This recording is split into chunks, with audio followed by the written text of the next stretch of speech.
Welcome to the quick start demo of the Tollmatic Motion Interface. The Tollmatic Motion Interface is used to configure Tollmac's new ACS stepper drive and controller, and the ACS will be used in this demo to control an ERD15 with a guide shown in the video. Before I get started with the demo, I'd like to say a few things about the ACS controller and the Tollmatic Motion Interface configuration software. The primary goal in designing this product family was to create an extremely easy to use drive and control product intended for single axis actuator solutions. As I navigate through the software, I hope you pick up on just how easy it is to create motion. The first thing I'd like to point out with the software is the architecture. As you can see, we have a tab design that is intended to be navigated from left to right in order to configure the drive. Also notice that the current tab is highlighted in blue, and the Tollmatic logo is on the drive tab, indicating that action is required to proceed. The Tollmatic logo will prompt the user if a parameter setting is not valid or if the actuator needs to be homed before proceeding. So we're just trying to be smart with that logo. With that as the background, I will connect to the drive using a USB to serial converter on COM4. Also notice that the baud rate here is 38.4, and that is hard-coded. Once connected, you'll notice that the fields to the right become available. We can name the drive,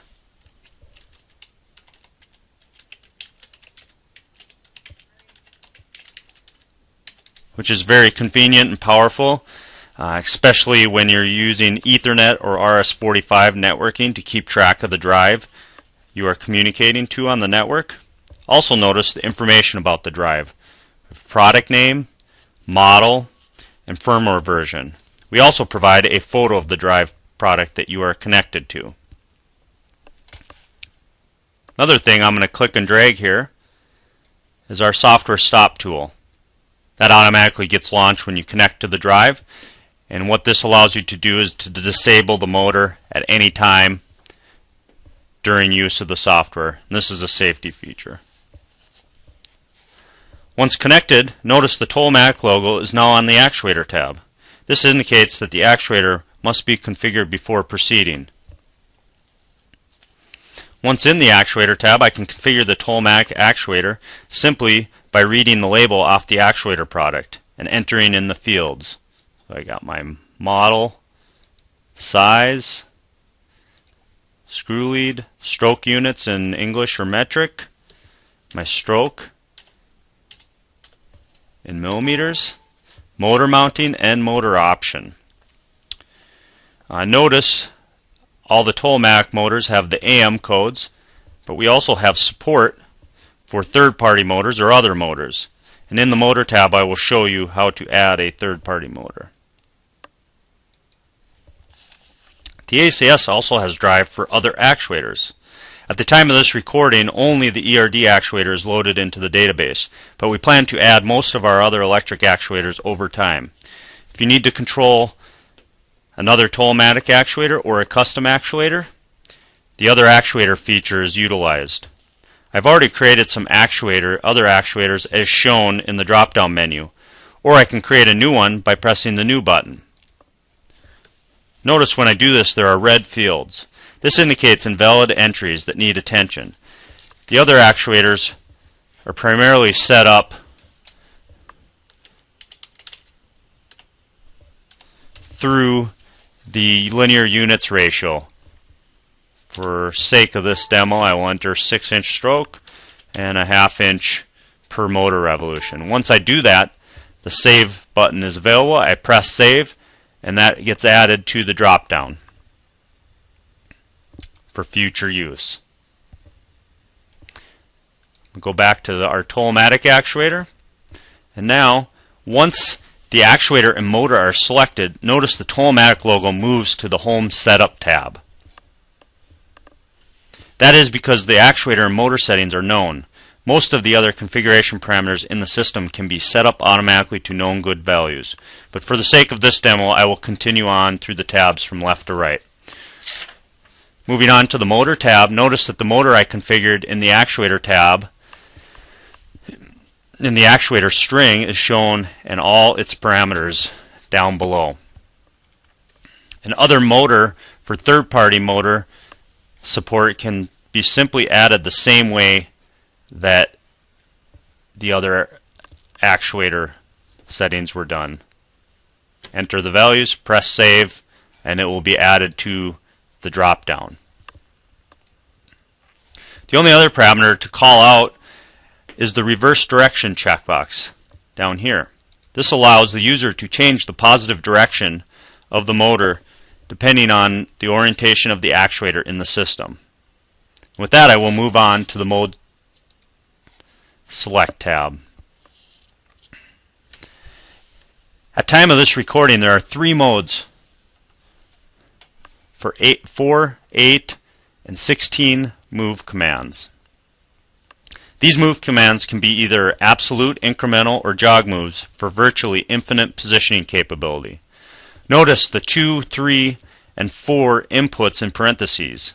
This indicates the number of digital inputs used to command those moves from a PLC or a logic device. Toolmatic is currently in development to expand the available modes to pulse direction, analog position or velocity, pneumatic, and programmable modes. Next, moving to the I/O tab, notice how the I/O map is set up automatically for you based on the mode. There are some optional configurations such as the positive and negative limit switch, and also the zone output, which I will touch on in the Safety Limits tab. Moving on to the Fault tab, again, notice how the faults are automatically configured based on the selected mode and the I/O map. There are 2 categories of faults, safety and critical. Safety faults can be configured to stop motion or to disable motion, while the critical faults always disable the motor. Now the last tab before motion is created. The values in the Safety Limit tab are set up to known good values based on the actuator and motor settings. The in position value creates a window around the final commanded position that defines whether the move is complete or not. If a move is executed and is outside the position window, the endpoint correction feature can be used to execute one small correcting move. The position error is monitored at all times when the motor is enabled and will create a fault. Both endpoint correction and position error require an encoder on the motor. The drive also has maximum velocity, cell, decel parameters that cap any commanded move to these max values. Notice when I mouse over the parameter field, the tooltips tell me the allowable range for that setting. If I enter a 0 here, that's an invalid setting, and notice how the field turns red and the Toolmatic logo is on the Safety Limits tab, and I'm not able to navigate to the Home Setup or the Mode Setup screen where I would be creating motion. I can't move on until I fix this, so I'm going to enter the 8.75 again, and now the Toolmatic logo moves on and I'm able to get into those settings. The current limit setting here is automatically set from the motor RMS current setting, and the holding current is a feature that allows the user to lower the current in the stepper motor when it is not moving or at rest. This is a great feature for reducing current consumption or saving energy, and is especially powerful when looking at replacing pneumatic devices. The positive and negative software limits create virtual limit switches in the software. No motion is able to be commanded beyond these limits. And finally, the zone output feature is set up with these positive and negative zone bounds. This feature turns on the output if the position is within these bounds. This feature is great for triggering a camera or turning on an external device for any sort of process. Now, in the Home tab, there are 2 different homing methods, to hard stop and to limit switch. The direction of the home can also be configured, and the entire motion profile including offset position and force is configurable as well. Additionally, we have a feature down here called automatically home on power up, and that will home the system when power is applied. So I will home the actuator and then move on to the mode setup screen.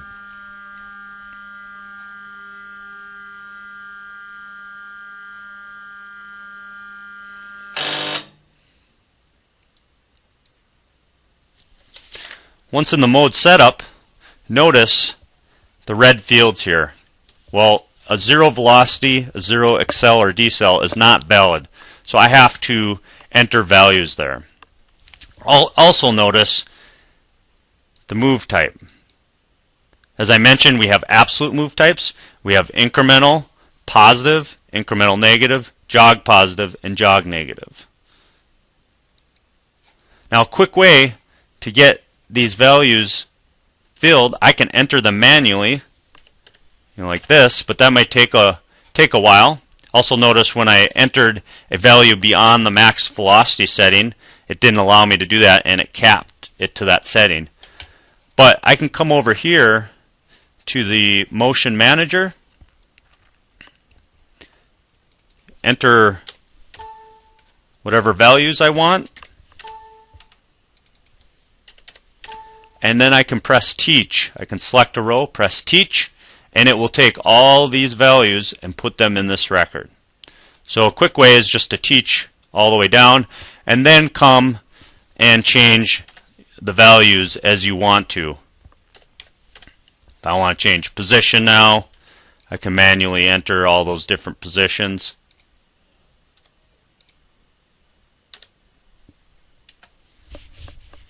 I can also give each one of these moves a label. Move 1, move 2, and so on. Once I get all my data filled into this table, I can move the moves around, by moving them up and down. I can also do copy, paste, and cut operations on the row as well. And so once I get my settings where I want them, now I can start testing them. So how do I test them? I can highlight the move and press execute move. And notice how in the video the actuator moves to the 1-inch position. And I can do this so on and so on.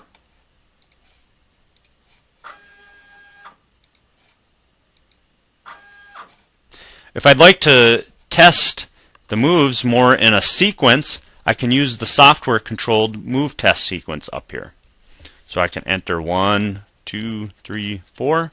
I click on cycle continuously and press play, and now it will just cycle through these moves continuously. Additionally, notice how the moves are highlighted in blue as they're being executed. This gives positive reinforcement on what move you're on.